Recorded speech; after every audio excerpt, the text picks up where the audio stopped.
Hello friends, आजच्या नवीन व्हिडिओमध्ये तुमचे मनापासून स्वागत करते। तर आज आपण बघा इथं प्रिन्सेस कट ब्लाऊजची कटिंग पाहणार आहोत। त्याचबरोबर बघा पॅटर्न ठेवून ब्लाऊजवरती कशी कटिंग करायची ते सुद्धा आजच्या व्हिडिओमध्ये पाहणार आहोत। तर व्हिडिओ तुम्ही शेवटपर्यंत नक्की बघा। तर इथे बघा पेपर घेतलेला आहे आणि त्याची बंद बाजू माझ्या साईडने ठेवलेली आहे आणि ओपन बाजू आहे ती त्या साईडने आहे। तर आता बघा इथं आपल्याला ब्लाऊजची उंची टाकायची आहे। तर सर्वात पहिले बघा ब्लाऊजची तुमची जेवढी उंची असेल त्याच्यात 1 इंच एक्स्ट्रा मार्जिन घ्यायची आहे आपल्याला। तर 13.5 मला तयार ब्लाऊज पाहिजे। तर त्यासाठी इथं बघा मी 14.5 इंच इथं ब्लाऊजची उंची घेतलेली आहे। आता 2 पॉईंट घेऊन बघा मी उंची आहे ती चेक करून घेतली व्यवस्थित आणि सरळ अशी लाईन आखून घ्यायची। बघू शकता तुम्ही या पद्धतीने। तर लाईन आखून घ्यायची। आता इथं बघा आपल्याला पहिले इथं बघा 2-2 इंचाचे या पद्धतीने पॉईंट घ्यायचे आहे। म्हणजे आपल्या ब्लाऊजला पफ व्यवस्थित येण्यासाठी। तर 2 इंच या साईडला बंद बाजूकडे आपल्याला सोडायचं आहे। तर पहा या पद्धतीने। तर मी मोजून घेतलं व्यवस्थित। आता त्याच्यानंतर बघा सरळ अशी लाईन आखून घ्यायची आहे। जे आपण मोजलेलं आहे पॉईंट्स घेतलेले आहे तर ते या पद्धतीने जोडून आपल्याला सरळ अशी लाईन आखायची आहे। आता इथे बघा जी लाईन आखलेली आहे तिथून आपल्याला शोल्डरचं माप टाकायचं आहे 5 इंच। तर बघू शकता इथं। तर हा 30 साईजचा ब्लाऊज आहे बघा। तर 5 इंच मी इथं शोल्डर घेतलेलं आहे आणि इथं 5.5 इंच मी मुंडा घेतलेला आहे। तर बघा इथं या पद्धतीने। तर इथं बघा मुंडा आपल्याला डायरेक्ट तिथं या पद्धतीने जोडायचा नसतो। इथं आपण बघा शोल्डर 5 इंच वरती होतं तर खाली सुद्धा व्यवस्थित जिथं मुंड्याचं माप घेतलं तिथपर्यंत आपण मोजून घेतलेलं आहे। तर या छोट्या छोट्या गोष्टी पेपर कटिंग करताना लक्षात ठेवायच्या। आता 30 साईजचा ब्लाऊज आहे तर 7.5 इंच मी इथं छातीचा म्हणजे चौथा भाग घेतलेला आहे आणि पुढे 2 इंच इथं मी मार्जिन घेतलेली आहे बघा। आणि या पद्धतीने आता बघा 7.5 इंच आणि 1.5 इंच 2 इंच मार्जिन असं इथं 9.5 इंच झालेलं आहे। तर खाली सुद्धा तेवढंच घेतलं मी 9.5 इंच। आता इथे बघा जी लाईन आहे ती या पद्धतीने आपण आखून घेऊया। तर या पद्धतीने जोडून घेतलंय। तर इथपर्यंत तुम्हाला समजलं असेल। आता इथे बघा पाठीमागचा मुंडा आपल्याला 1.5 इंचावरती काढायचा आहे आणि पुढचा जो मुंडा आहे तर तो आपल्याला 1 इंचावरती द्यायचा आहे। आणि बघा या पद्धतीने मी मार्किंग करून घेतलं। आता तुम्हाला मुंड्याचा आकार जमत नसेल तर जेवढा मुंडा घेतला असेल त्याचा सेंटर पॉईंट काढायचा आहे बघा।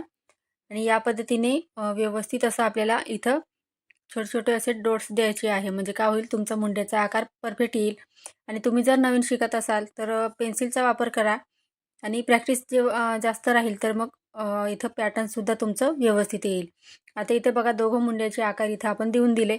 त्याच्यानंतर बघा आपण आता कटिंग करून घेऊया। तर इथे बघा सर्वात पहिले आपण जे मार्किंग केलेलं आहे शोल्डर वगैरे टाकलेलं आहे तर ते सर्वात पहिले कटिंग करायचं आहे। त्याच्यानंतर बघा आपल्याला पाठीमागचा जो मुंडा आहे तर तो इथं कट करायचा आहे। आता बघा एक्स्ट्राचा जो पेपर दिसतोय तर तो इथं मी कट करून घेते या पद्धतीने बघा। आता आपण इथं कटिंग करून घेतलेलं आहे। त्याच्यानंतर बघा आपल्याला आता पुढच्या पार्ट आहे तर त्याची इथं मापं टाकायची आहे। तर गडारुंदी इथं बघा मी 2 इंच घेतली आणि त्याच्यानंतर आपल्याला पुढचा जो गडा आहे तर तो टाकायचा आहे। तर बघा पुढचा गडा 6 इंच होता तर मी अर्धा इंच मार्जिन घेतलं म्हणजे 6.5 इंच पुढचा गडा घेतलेला आहे। तुम्ही तुमच्या आवडीनुसार लहान मोठा गडा इथं घेऊ शकता। आता सिंपल असं बघा गड्यासाठी बॉक्स तयार करायचा आणि गोल गडाच्या इथं शेप द्यायचा आहे आपल्याला। तर बघा इथं खूप सोपं इथं मी या पद्धतीने गोलगड्याला शेप देऊन दिला। आता जे आपण मापं घेतलेली आहे तर ते एकदा अजून पाहून घेऊया बघा। तर बघा 2 इंचची पट्टी सोडलेली, 2 इंच गडारुंदी घेतली, 5 इंच शोल्डर घेतलं, 5.5 इंच आपण मुंडा घेतला, 7.5 इंच इथं छातीचा चौथा भाग घेतला आणि 2 इंच मार्जिन घेतलेलं आहे। आता बघा गळ्याच्या तिथून तर खालीपर्यंत आपल्याला तिरकस लाईन आखायची आहे। जसं मी इथं दाखवलं आहे तुम्हाला सेम त्याच पद्धतीने। आता बघा वरती आपला जर शोल्डर आहे तर तिथे पट्टी ठेवायची मीटर पट्टी आणि खाली आपल्याला इथं बघा उभा जो टक्स आहे तर त्याची मार्किंग करायची आहे। तर 10 इंच मी उभा टक्स होता त्याची मार्किंग केली। तर 10 इंच मार्जिन घेतलं म्हणजे वरती शिवण्यामध्ये जातं त्यासाठी 10.5 इंच मी इथं उभा टक्स घेतलेला आहे। तर हे बघा या पद्धतीने मोजलेलं होतं आपण उभा टक्स। शोल्डरपासून इथं आपल्याला या पद्धतीने मोजायचं आहे। आता बघा आडवा जो टक्स आहे आपला तर तो ती जी तिरकस लाईन आहे तिथून आपण जिथं आपण उभा टक्सची मार्किंग केली तिथपर्यंत आपल्याला तो मोजायचा आहे. आता इथे बघा उभा टक्स 10.5 इंच आणि आडवा टक्स आहे तो आपण इथं 3.5 इंच घेतलेला आहे. म्हणजे तिरकस लाईन आहे तिथून तर सेंटर पॉईंट घेतला आपण तिथपर्यंत. आता बघा जिथे मध्य आपण इथं 10.5 इंचचा टक्स घेतलेला आहे तिथून खाली सरळ अशी लाईन आखून घ्यायची आहे. जसं मी इथं दाखवलं आहे तुम्हाला सेम त्याच पद्धतीने. आता इथं बघा आपल्याला 1.25 इंच इथं टक्स घ्यायचा आहे. म्हणजे 1.25 इंच म्हणजे बघा 1 इंच आणि 2 लाईन घ्यायची आहे. म्हणजे अर्ध्यापेक्षा कमी घ्यायची आहे. तर या पद्धतीने बघा आता मधला जो टक्स आहे आपला तर तो इथं घेतलेला आहे मी. एक आणि म्हणजे एक लाईन आखली मी म्हणजे 1.25 इंच घेतलं ते मी या पद्धतीने. आता बघा आपल्याला सिंपल असा प्रिन्सेसचा इथं शेप द्यायचा आहे. तर त्यासाठी बघा इथं या पद्धतीने मी आखून घेतलेलं आहे.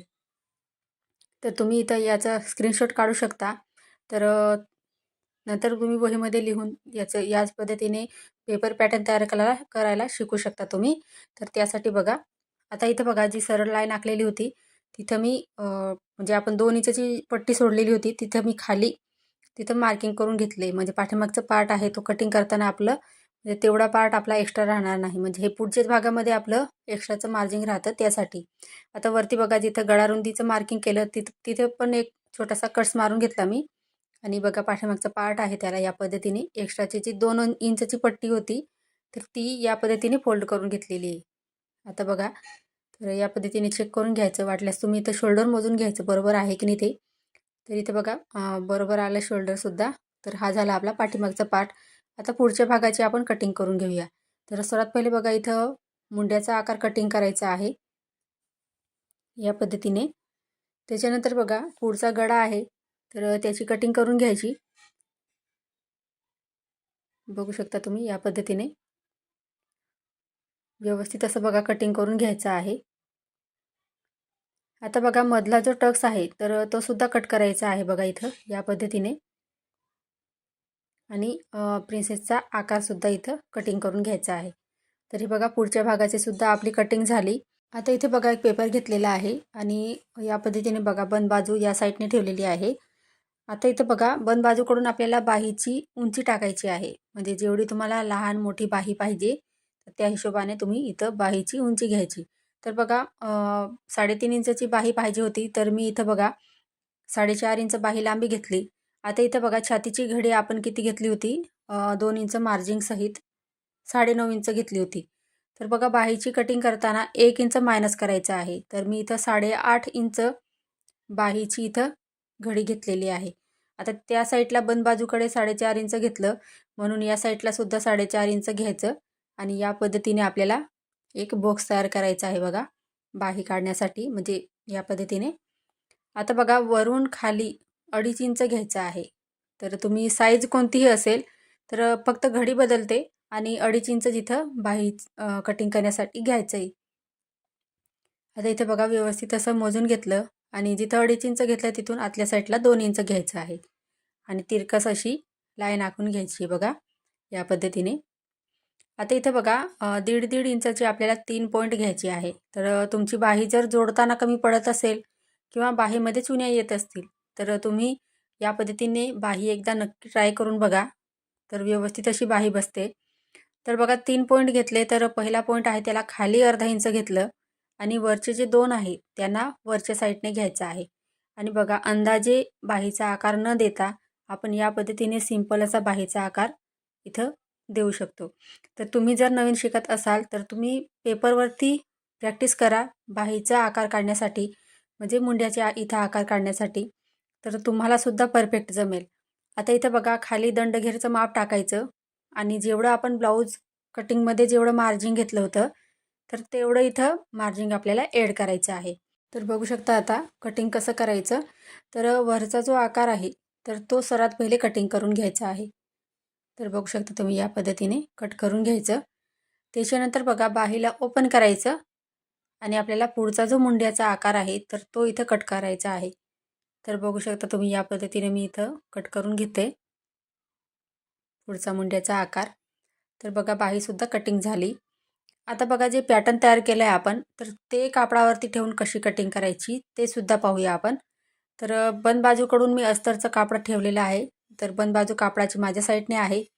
आता जे पाठीमागचा जो पार्ट होता तर तो जसा न तसा ठेवायचा आहे बघा. जे पॅटर्न आहे त्याला लागूनच आपल्याला खडूने मार्किंग करायचं आहे. बघू शकता तुम्ही या पद्धतीने व्यवस्थित असं इथं मार्किंग करून घ्यायचं. तर तुम्हाला दिसत असेल तर बघू शकता या पद्धतीने. आता आपण इथं बाकीचे पार्टसुद्धा इथं या पद्धतीने ठेवून कटिंग करणार आहोत. तर सर्वात पहिले इथं बघा जो पाठीमागचा पार्ट आहे तर तो कटिंग करून घेते इथं मी. बाकीचे पार्ट आपण नंतर ठेवून कटिंग करणार आहोत. तर सर्वात पहिले बघा जसं आपण इथं मार्किंग केलेलं आहे खडूचं तर त्याच्यावरती कटिंग करायचं आहे. तर बघा कुठलीही एक्स्ट्रा मार्जिन आपल्याला घ्यायची नाही. जसं आहे तसं इथं कट करून घ्यायचं आहे. आता इथे बघा बाही कटिंग करण्यासाठी आपल्याला कापड आहे ते व्यवस्थित ठेवायचं आहे. तर बघू शकता तुम्ही अस्तरचं कापड होतं ते खालीवर होतं. तर त्यासाठी मग इथं मी कापडला व्यवस्थित करून घेतलं बघा. म्हणजे नंतर मग काय होतं चेक करून घ्यायचं व्यवस्थित. इथं बाही जोडताना एक बाही लांब आणि एक बाही आहे ती छोटी होईल. तर तसं न करता तुम्ही या पद्धतीने चेक करून घ्यायचं कापडला आणि व्यवस्थित असं बाही ठेवून कटिंग करायची आहे. तर बघा आपण जे पॅटर्न तयार केलं आहे तर पाठीमागच्या पार्टसुद्धा जसं तसं ठेवून आपल्याला कटिंग करायचं आहे. बाहीसुद्धा जशी तशी ठेवून कटिंग करायची आहे. तर या पद्धतीने आता बघा मी कट करून घेते. व्यवस्थित कुठलीही मार्जिन ॲड न करता आपल्याला हे पार्ट आहे ते कटिंग करायचे आहे. तर बघा इथं कापड आहे ते व्यवस्थित करून घ्यायचं. म्हणजे कटिंग करताना सुद्धा चेक करायचं आणि व्यवस्थित असं इथं कटिंग करून घ्यायचं आहे. तर पहा इथं बाहीसुद्धा आपली कटिंग झाली. आता जे पुढचे पार्ट आहे तर ते ठेवूया. तर हे बघा पुढचे पार्ट आहे आपले खूपच महत्त्वाचे आहे. तर त्याच्यात आपल्याला मार्जिंग ॲड करायची आहे. आता बघा इथं या पद्धतीने मी इथं पुढचा जो पार्ट आहे साईड पार्ट तर तो ठेवलेला आहे बघा. आणि हा पार्ट आहे आपला या पद्धतीने इथं जॉईंट होतो. तर त्यासाठी बघा व्यवस्थित असं ठेवून घ्यायचं. आता शोल्डरपासून आपल्याला खडूने व्यवस्थित बघा शोल्डर पासून खडूने तिथं मार्किंग करायचं. त्याच्यानंतर पुढचा जो गळा आपण कटिंग केलेला आहे तर तो सुद्धा जसा आहे तसा आपल्याला इथं आखून घ्यायचा आहे. पॅटर्न आहे सेम तसंच बघा या पद्धतीने. आता खालीसुद्धा आपण या पद्धतीने इथं आखून घेणार आहोत बघा. फक्त बघा आपले जे दोघं पार्ट आहेत तर ते जिथं आपण जॉईंट करणार आहोत दोघं पार्ट जिथे जॉईंट होतात तोच पार्ट फक्त आपला एक्स्ट्राचा वाढणार आहे. तर पहा इथं हा पार्ट इथे जॉईंट होता आपला तर त्यासाठी इथं अर्धा इंच वाढवून घ्यायचं आहे. तर दोघं पार्टमध्ये आपल्याला इथं वाढवून घ्यायचं आहे बघा या पद्धतीने. तर पहा मी खडून एक्स्ट्राचं वाढीव इथं वाढवून घेतलेलं आहे म्हणजे जोडताना आपलं व्यवस्थित येईल ते. आता हा पार्टसुद्धा बघा आपल्याला जिथं हा पार्ट जॉईन करणार आहोत आपण तर तिथंसुद्धा आपल्याला या पद्धतीने वाढवून घ्यायचं आहे. आता बघू शकता तुम्ही या साईडला सुद्धा त्याच पद्धतीने अर्धा इंचवरती आपल्याला मार्किंग करून घ्यायचं आहे. म्हणजे पॅटर्न ठेवलं आहे त्याच्यात बाजूला आपल्याला अर्धा इंच वाढवून घ्यायचं आहे. तर हे लक्षात ठेवायचं आणि तुम्हाला आठवण राहत नसेल तर तुम्ही जो पार्ट जिथं गोलाकार दिलेला आहे तर तिथे तुम्ही पेनाने लिहू शकता. म्हणजे हा पार्ट कापडावरती एक्स्ट्रा वाढवायचा आहे असं. म्हणजे तुमचं कटिंग करताना लक्षात राहील. तर बघा इथं मी या पद्धतीने आता कटिंग करून घेते. जे आपण खडूने मार्किंग केलेलं आहे तर त्याच्यावरती इथं मी कट करून घेते बघा. तर हा जो ब्लाऊज आहे तर तो शिवून घातल्यावरती एकदम मस्त बसतो आणि दिसायलासुद्धा सुंदर दिसतो. तर तुम्हाला या व्हिडिओची म्हणजे या ब्लाऊजची स्टिचिंगचा व्हिडिओ पाहायचा असेल तर तुम्ही कमेंटमध्ये मला नक्की सांगा. आणि आजचा व्हिडिओ तुम्हाला थोडाफार जरी आवडला असेल तर प्लीज लाईक करायला विसरू नका. आता इथं बघा साईड पार्टसुद्धा आपण कट करून घेणार आहोत. तर बघू शकता इथं जसं खडूने मार्किंग केलेलं आहे सेम त्याच पद्धतीने त्याच्यावरती आपल्याला कट करायचं आहे. आता इथं बघा मेन जो ब्लाऊज पीस होता तर तो घेतलेला आहे मी इथं आता. आणि जे बाहीसाठी इथं काठ दिलेले आहेत तर त्याच्यावरती मी इथं पाठीमागचा पार्ट तिथं ठेवण्या अगोदर बघा बाहीची कटिंग करून घ्यायची आहे. तर पहा इथं मी सर्वात पहिले जे काठ दिलेले आहे त्याच्यावरती मी बाही ठेवलेली आणि बंद बाजू माझ्या साईडने ठेवलेली आहे बघा. आता या बंद बाजूकडून आपल्याला पाठीमागचा पार्ट ठेवायचा आहे आणि आपल्याला अर्धा इंचची मार्जिन सोडून इथं पॅटर्न आहे ते सर्व इथं कट करून घ्यायचे आहे. तर पाठीमागचा पार्ट इथं कटिंग करून घेतला आपण. आता इथं बघा पुढचा पार्ट आहे तर तो सुद्धा इथं कट करायचा आहे. तर त्याचा आधी बघा इथं मी जिथे ॲडजस्ट होतंय तिथं व्यवस्थित ठेवते. तर व्यवस्थित असं बघा जिथं ॲडजस्ट होतंय तिथं ठेवून व्यवस्थित कट करून घ्यायचं आहे. तर अर्धा इंचाची मार्जिन सोडूनच सर्व पार्ट कटिंग करायचे, जेणेकरून आपल्याला अस्तर आणि कापड जोडायला सोपं जाईल. तर फ्रेंड्स, तुम्हाला आजचा व्हिडिओ आवडला असेल तर लाईक, सबस्क्राईब आणि शेअर करा. पुढचा व्हिडिओ कोणत्या टॉपिकवर पाहायचा आहे ते सुद्धा मला नक्की कळवा. धन्यवाद.